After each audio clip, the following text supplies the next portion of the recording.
Alô, amigos queridos, ouvintes do programa Louvor e Mensagem. Que bom estarmos novamente juntos. Hoje vai ser um programa especial, porque nós estamos numa fase do ano muito bonita, que é o momento em que nós celebramos a ressurreição de Jesus. O motivo da nossa esperança, a alegria e a certeza que a nossa fé está sendo ouvida, porque o Senhor ressuscitou dentre os mortos. E para nós, isso é fundamental. Nós que cremos, e eu espero que você que está me ouvindo agora, seja um desses privilegiados, que creia também. Está começando o programa Louvor e Mensagem. E eu quero falar para você nesta manhã sobre algumas diferenças da entrada de Jesus em Jerusalém e da saída de Jesus de Jerusalém. Algumas diferenças aconteceram. Eu quero analisar essas diferenças com vocês. Está começando o programa Louvor e Mensagem. Olá, amigos. Bem-vindos ao programa Louvor e Mensagem. Hoje, no bate-papo, eu estou recebendo uma jovem, Mary Ellen Fonseca. Ela tem apenas 22 anos, mas já experimentou o poder de Deus na vida dela. E é sobre isso que nós vamos conversar, o poder da oração no momento da enfermidade. Tudo bem, Mary? Tudo.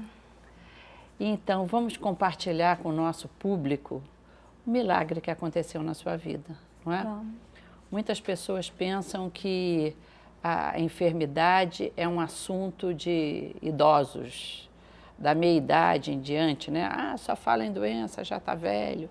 Mas, na realidade, a doença também chega para o jovem, como aconteceu com você.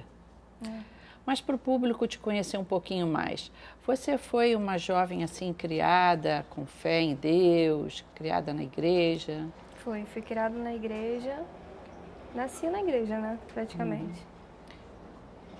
Mas quando é que aconteceu realmente aquele encontro pessoal? Quando a gente diz, olha, não é porque a minha mãe professa esta fé, é porque eu decidi mesmo por Cristo. Quando é que isso aconteceu na sua vida? O meu primeiro encontro com Deus foi aos 16 anos, quando eu vivi uma depressão. E aí eu fiz todo o tratamento, ia aos médicos e tinha que começar a ir ao psicólogo, sendo que eu quis buscar algo maior, eu queria buscar Deus porque eu queria buscar a cura de Deus, não queria ficar só indo em médico, ainda mais que era uma doença emocional, né? Qual foi a razão dessa depressão? A razão foi problemas familiares também, né, que eu vivia, que eu via, problemas já na minha vida, na vida também adolescência. No cotidiano, né? Cotidiano, né? Eu tinha um complexo de inferioridade muito grande. Como é que pode uma moça tão bonita, inteligente? Eu não enxergava isso. Eu não enxergava nada disso. Eu achava que eu era feia, essas coisas assim. E aí vivi esse problema e aí foi quando eu busquei a Deus. E se tornou uma depressão profunda? Se tornou. De chegar ao médico passando mal, achar que eu ia infartar. Foi bem problemático. E aí eu busquei a Deus, comecei a buscar Deus, comecei a orar, comecei a buscar Espírito Santo, né? E foi quando eu tive meu primeiro encontro com Deus, que eu senti pela primeira vez Jesus na minha vida. Que bom, que bom. E ficou curada? Fiquei, graças a Deus, nunca mais aconteceu isso. Hoje, diferente de antes, que tinha complexo de inferioridade, né? Hoje já você está quero tranquila, viver, está feliz, do jeito que Deus te fez. Do jeito que Deus me fez, aceito a forma que Deus me fez. Que bom. Agora, Mary, você estava vivendo aí a sua juventude, alegre, feliz, passou para o UERJ e fazendo enfermagem, quando aconteceu aí um acidente de percurso na sua vida, né? Algo inesperado, que foi uma doença muito séria. O que foi? Foi em 2016, foi assim que eu cheguei na Maranata, que eu comecei, foi bem no finalzinho do ano, eu comecei a tossir muito e sentir muitas dores. E aí fui procurar um médico, a primeira vez que eu procurei um médico, ele disse que eu estava com sinusite. Aí comecei a tomar as medicações para sinusite, sendo que a sinusite não passou. Uma semana depois, estava eu passando mal de novo, fui ao outro médico, de novo suspeitou de sinusite. Aí continuei passando mal, fui a outro médico, aí ele pediu um raio-x de face, viu que não era sinusite, aí suspeitou de ser a depressão voltando. Isso tudo você estava tratando em hospitais públicos?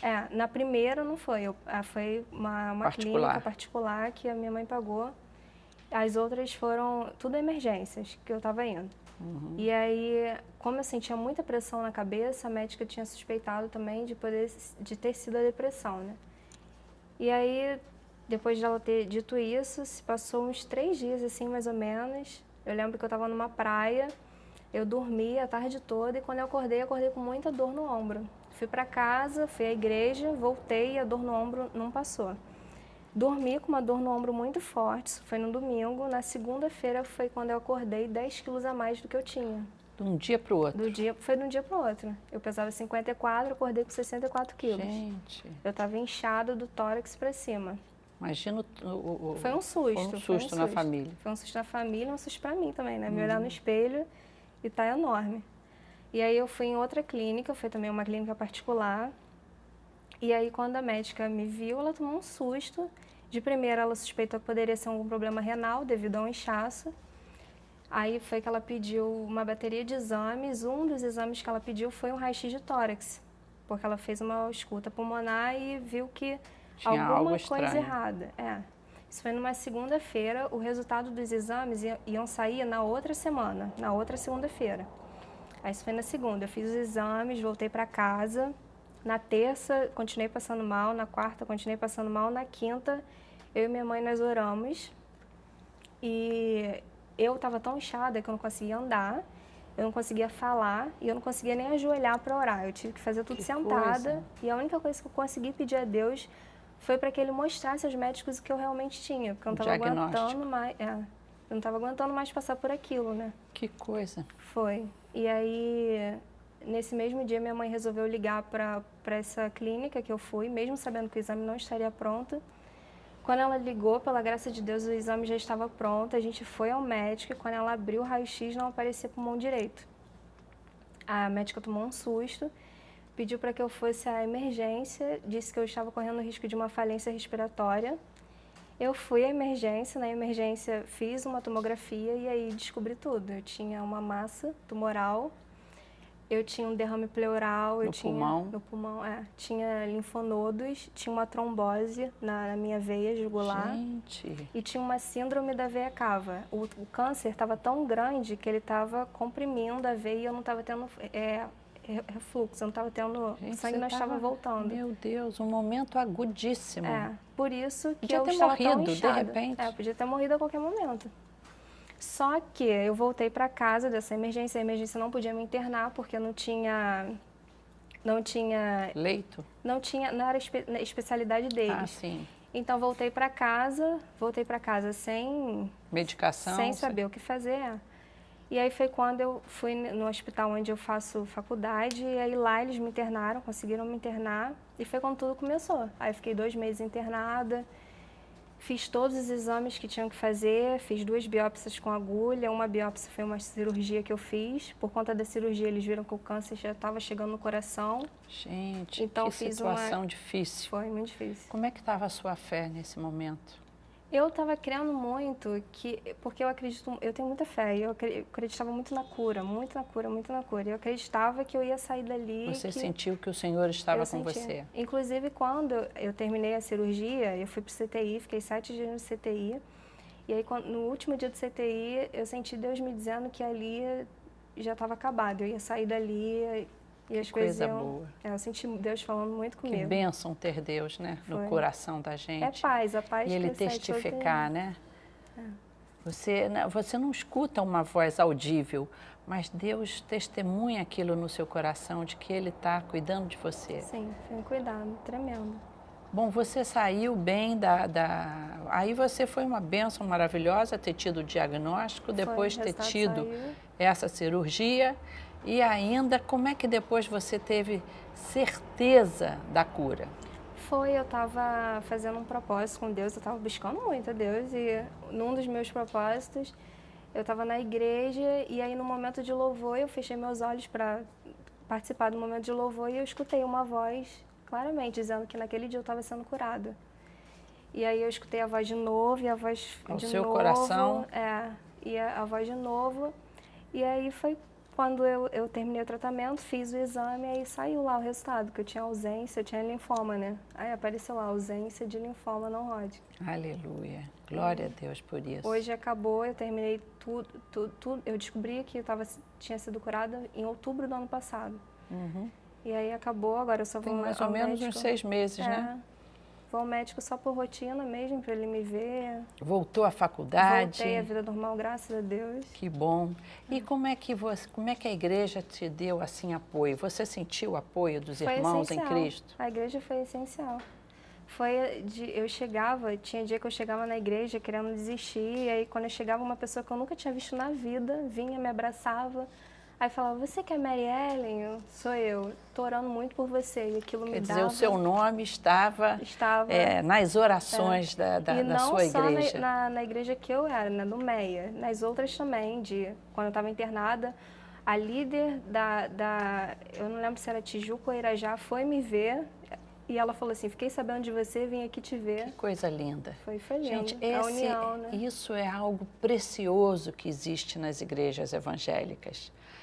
Você não é apenas uma pessoa que entra ali, assiste aquela reunião, aquele culto e vai embora. Não, é a tua família. As pessoas te amam e passam a se importar com você. Por isso que eu digo para várias pessoas, e até para o nosso público, se você se sente sozinho, sente falta de amizades, ou mesmo às vezes falta de apoio familiar, visite uma igreja evangélica, visite um dos nossos endereços, não só a nossa igreja, mas as igrejas evangélicas, de um modo geral, têm essa característica. Veja um endereço próximo da sua casa, porque você vai encontrar o amor de Deus expresso ali, expressado pelas pessoas, não é? Foi isso que você encontrou ali, não é? Agora, essa experiência difícil, sofrida, deu muito fruto, não foi, Marielle? Deu demais. Você não é mais a mesma jovem de antes. Você sentiu que você amadureceu. Mudei muito. E a sua fé se fortaleceu. Aumentou. Agora, você me falou também que o seu pai era assim, simpatizante com a igreja, ele ia assim, mas não tinha tido ainda uma experiência profunda com Deus. Isso mudou a vida do seu pai? Agora eu e minha casa serviremos a Cristo, né? Quer dizer que isso despertou a fé no coração do seu pai, parece do seu irmão também? Sim, do meu irmão mais velho. E alguns amigos, né? Que disseram para você, olha, nós agora cremos que Deus opera mesmo. Viram Deus na minha vida, né? Que coisa linda. E Deus é bom.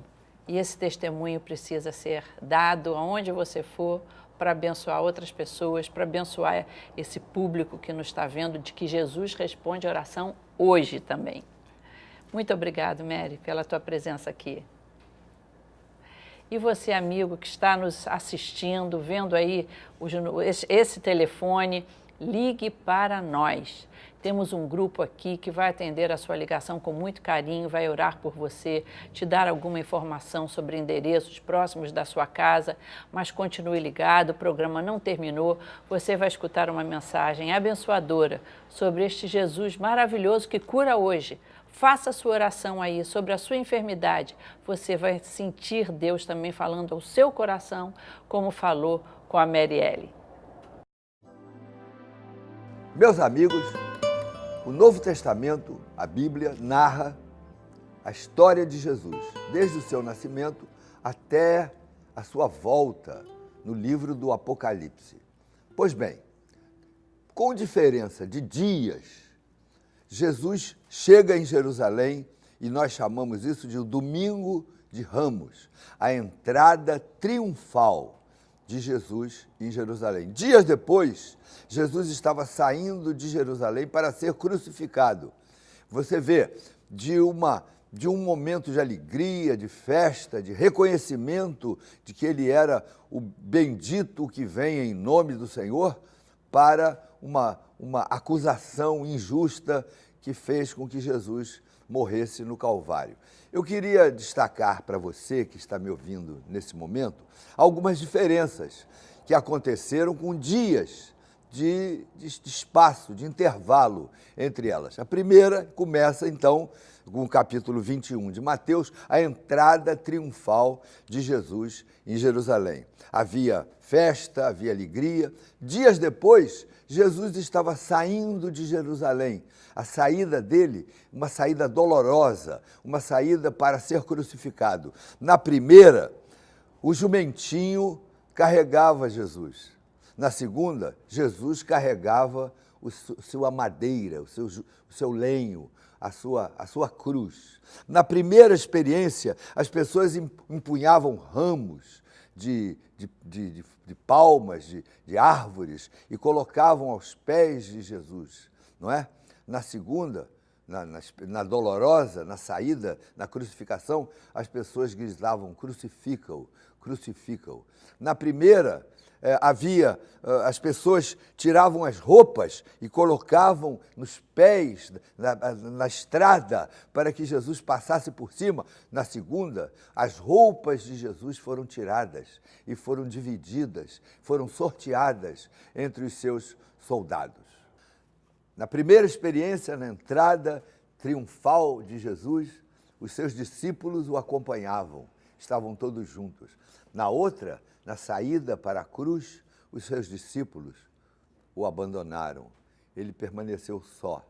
Apenas algumas mulheres permaneciam de longe por causa da nudez do Senhor. Elas queriam respeitar a nudez do Senhor Jesus. Jesus foi crucificado nu para exposição vergonhosa, para acusá-lo de algo que ele nunca tinha feito.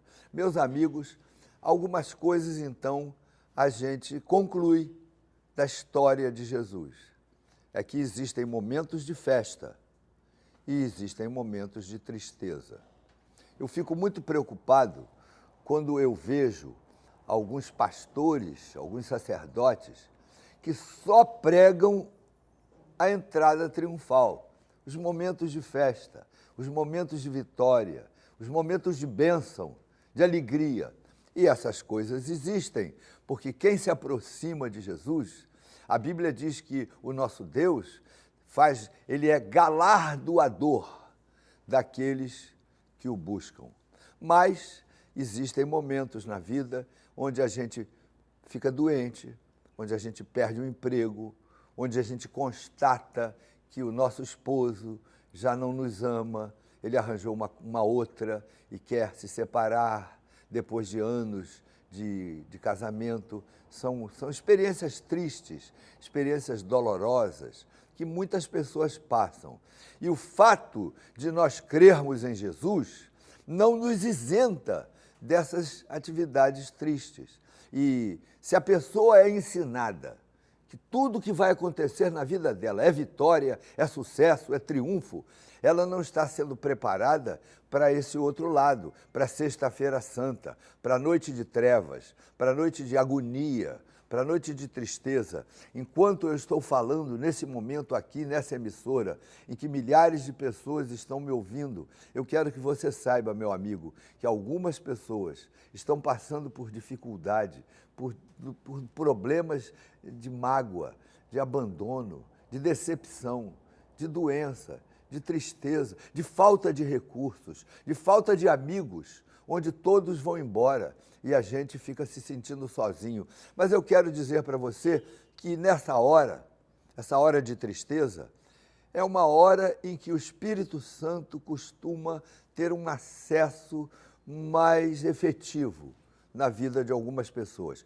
Eu reconheço que a tristeza faz com que nós nos sintamos frágeis, nos sintamos pequenos.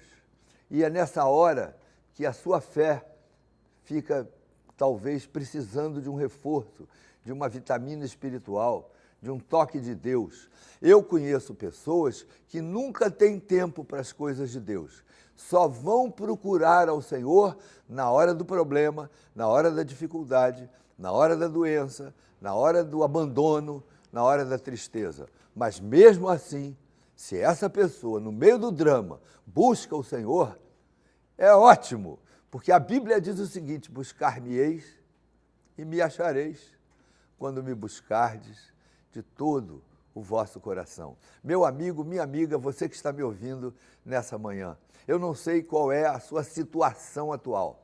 Se você está vivendo o domingo de Ramos, o domingo de alegria, o domingo de tristeza, a época de sucesso, de saúde, de crianças saudáveis, de emprego, de dinheiro no bolso, de tudo acontecendo, de coisas boas, que Deus conserve você, que Deus abençoe você, que você não abandone o Senhor na hora da alegria.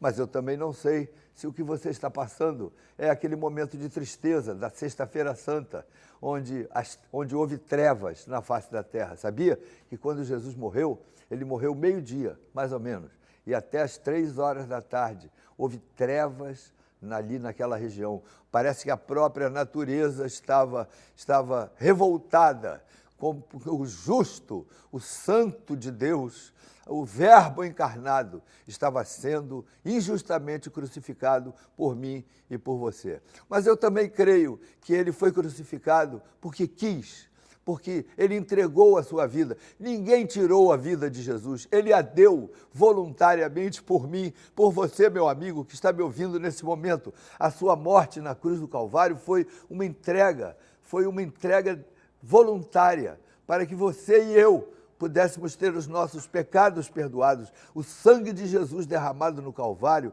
perdoa o pecado daquele que se arrepende, daquele que o busca, daquele que pede perdão, daquele que se propõe a mudar de vida. Isso se chama de arrependimento. Quando o homem se arrepende, então as bênçãos de Deus começam a acontecer na vida da pessoa. Esse foi a primeira pregação da igreja cristã depois da ascensão de Jesus. Pedro chega em Jerusalém, havia mais ou menos umas milhares de pessoas ouvindo. Pedro prega sem microfone e 3.000 pessoas ouviram e aceitaram e creram na mensagem de Pedro. E a mensagem dele basicamente era essa: arrependei-vos, arrependei-vos, porque quando nós nos arrependemos e mudamos de vida, os céus se abrem para nós. Talvez você esteja me ouvindo agora nesse período de dificuldade, de doença, de tristeza. A minha sugestão para você, meu amigo, é essa: busque o Senhor, quebrante o seu coração na presença do Senhor, clame por bênção, por milagre, por resposta, mas a resposta virá na medida que nós nos arrependemos, mudamos de postura na vida e buscamos o Senhor com sinceridade, com quebrantamento, com humildade no coração. Nesses minutos que me resta, eu quero fazer uma coisa que eu creio que tem poder, que Deus ouve, que os céus se abrem quando nós oramos. Porque não sou só eu que estou orando. Eu quero que você que está me ouvindo saiba que centenas de pessoas estão nesse momento em união, em esforço de oração, para que você que está me ouvindo possa passar por essa experiência bonita de crer, de abrir o coração. Você está vendo um telefone aí aparecendo na telinha? Ligue para nós. Temos um grupo de homens e mulheres que querem aconselhá-lo.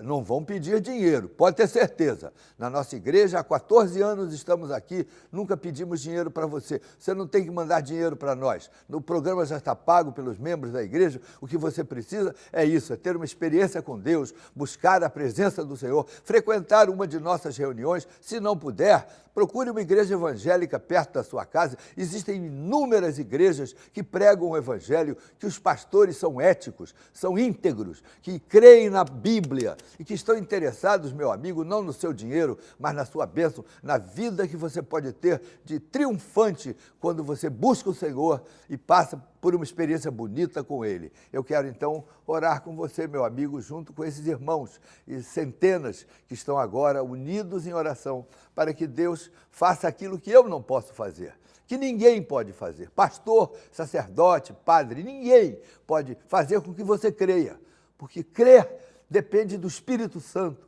tocar no seu coração. Você tem que dizer sim, você tem que abrir o coração, você tem que ser obediente, você tem que abrir a alma. Mas a fonte da bênção começa no céu, começa no coração do Senhor. Então eu quero orar com você nesse momento. Vamos orar? Orar não tem que repetir nada de cor. A oração tem que brotar do coração. Eu quero orar com você em nome de Jesus.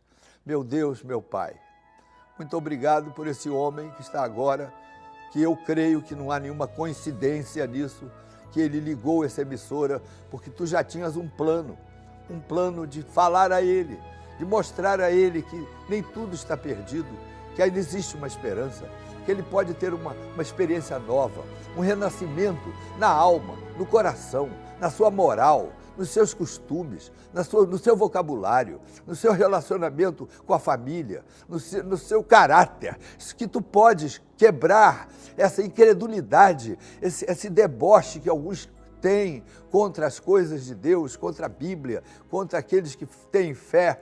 Existe hoje, meu Deus, tu sabes, um movimento tão perigoso que procura chicotear a fé, derrubar as coisas que cremos. Eu te peço que tu protejas esta mulher, este homem, dessas coisas, e que tu coloques no coração de cada um deles aquela fé, a fé que brota do céu, para que ele possa crer, para que as coisas espirituais comecem a funcionar na vida desse homem, dessa mulher, e que ele possa ter a sua oração respondida por ti, Senhor, na medida que ele abrir o coração. Faz isso na vida desse homem, dessa mulher, dessa família. Eu oro por eles em nome de Jesus, crendo no milagre.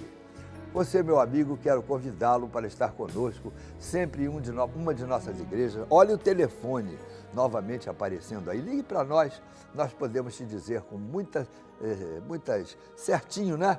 Os endereços das nossas igrejas.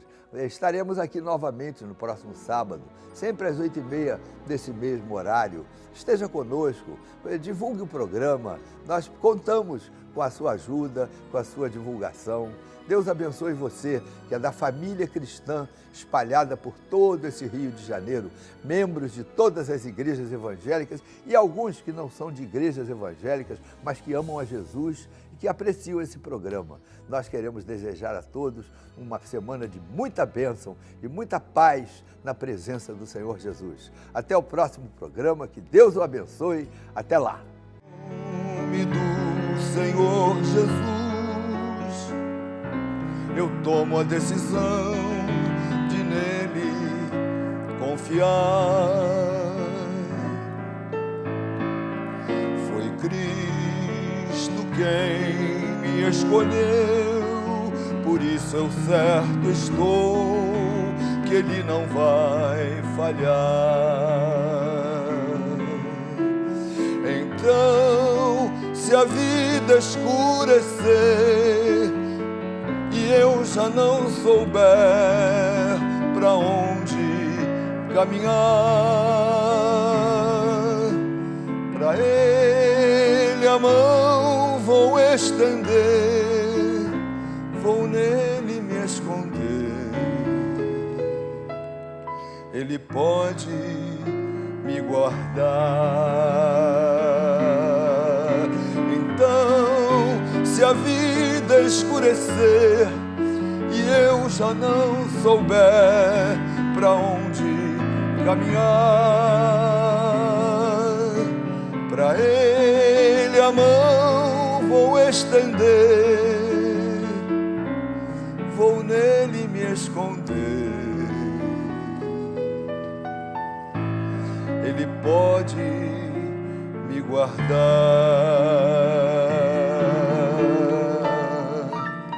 me guardar.